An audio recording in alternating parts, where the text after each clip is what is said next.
NBC Montana studios, this is NBC Montana Today. Good morning, Montana. I'm Jason Hurst. Pour yourself some hot coffee, make a warm breakfast, because we are in a weather alert day. Chief Meteorologist Brooke Foster has more on those cold temps in just a bit. But coming up over the next half hour, a set of bills are looking to protect the environment. We'll tell you what some lawmakers had to say about these bills. Plus, the governor was in Kalispell for a roundtable to discuss proposed cuts on property tax rates, how this reduction could impact renters, and new developments in a Missoula homicide case. What's next for a man accused of stabbing his mother to death?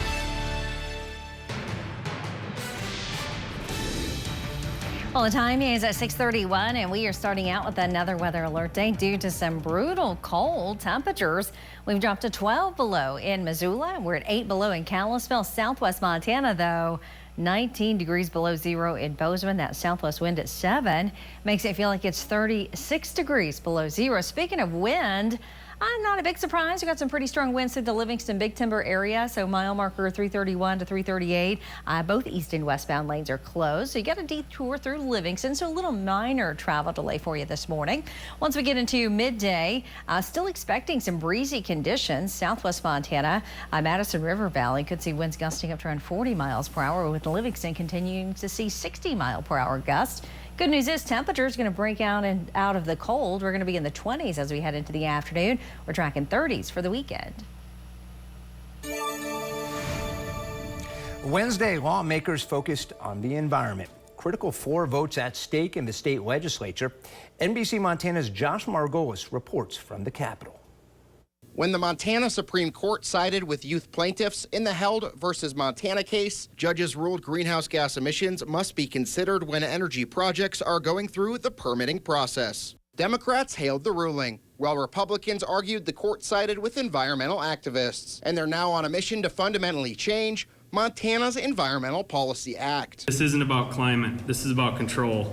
It's about shifting decision-making power away from the people, away from their elected representatives, and giving it to judges and activists who have no accountability to the voters. 3 bills dialing down environmental regulation and another removing language declared unconstitutional cleared their second reading Wednesday. I posted the specific bills and what they aim to achieve in my article at NBCMontana.com. Make projects that we see around the state right now held up in court more attainable, which will then produce more good-paying jobs in the state of Montana, more stable economy in the state of Montana. There are concerns the bills may be subject to court challenges, and Republicans say they're content with the possibility of litigation. If there's a lawsuit and we get some guidance from the court on that, I think that'll actually probably help us a little. One of the 4 bills has broad bipartisan support. The rest passed Wednesday on party line votes or close to it. Democrats say they're frustrated with the framing of the issue as radical environmentalists versus businesses. We are here to protect our constitutional right to a clean and healthful environment. And what we just saw on the floor is Republicans chipping away and eroding at that right. We'll continue to follow these bills as they make their way through the Capitol, and we'll make sure to keep you updated.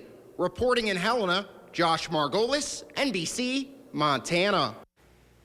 Wednesday, the Senate Taxation Committee held a hearing on Senate Bill 260, providing for alteration of service district boundaries. If passed, Senate Bill 260 could resolve an ongoing dispute over $3.3 million in property taxes between the Madison Valley Hospital District and Big Sky residents of Madison County. Big Sky residents say the services funded by those tax dollars are inaccessible, and a petition for removal from the district in favor of creating their own multiple times in the past with no success. Current state statute puts the decision in the hands of county commissioners, but Senate Bill 260 would leave it up to registered voters of the affected area. The bill's sponsor said he wouldn't be involved if Big Sky residents weren't doing all they could to work toward a solution. We have one neighbor who doesn't seem to be working in good faith with the other neighbor, and things are getting tilted out of balance. Hertz said he will work on possible amendments to Senate Bill 260 with stakeholders on both sides. On Wednesday, Governor Greg Gianforte hosted a roundtable in Kalispell. Up for discussion, a proposed cut to homestead property tax rates. NBC Montana's Sadie Risen spoke to the governor about how this reduction could impact renters and out-of-state residents.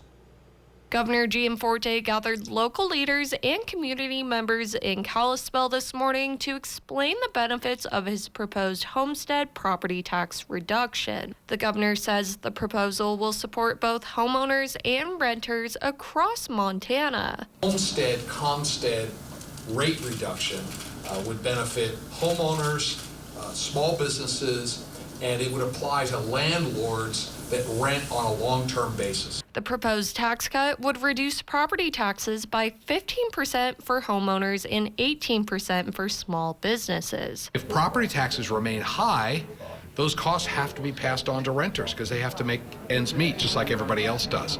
If we lower them, it changes the amount that the landlords have to pay, and that will be reflected in the market rates for these apartments. The homestead rate reduction would help roughly 215,000 residents, 32,000 small businesses, and 130,000 renters. And with property taxes being lowered, the governor says out-of-staters who have second homes would end up paying more. Essentially, for Montana homeowners, this homestead rate reduction will reduce their property taxes about 15%.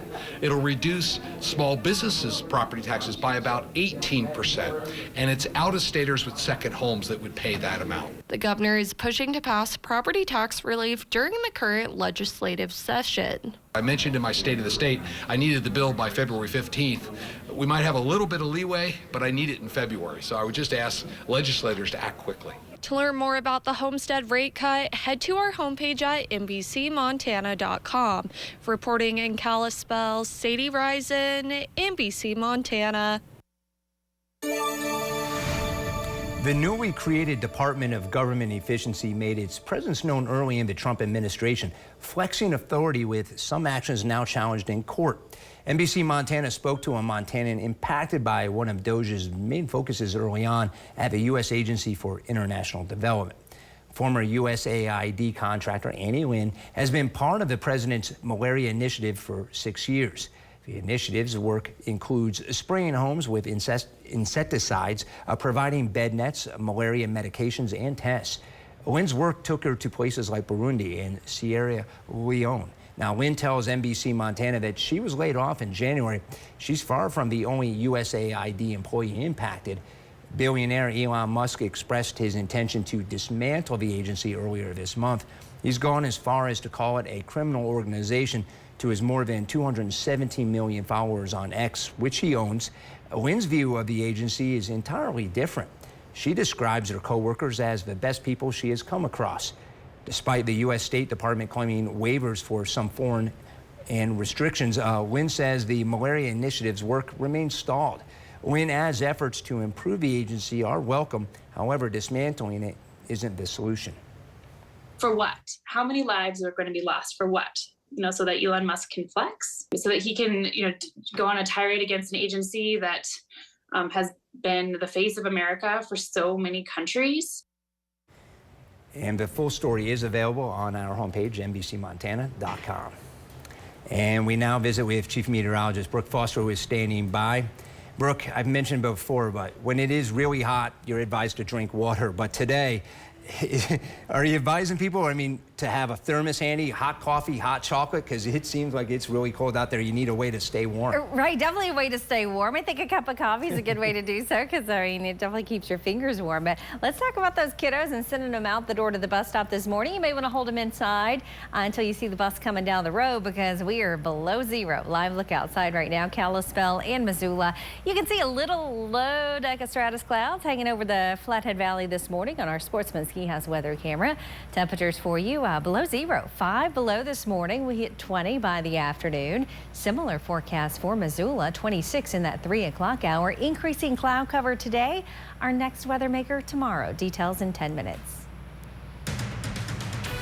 Coming up, a demolition permit application was recently submitted for a historic storefront.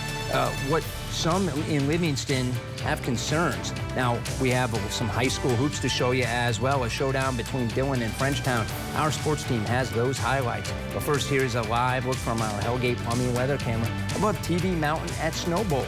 Chief Meteorologist Brooke Foster has your day planner. That's coming up right after the break. The Billion Auto Group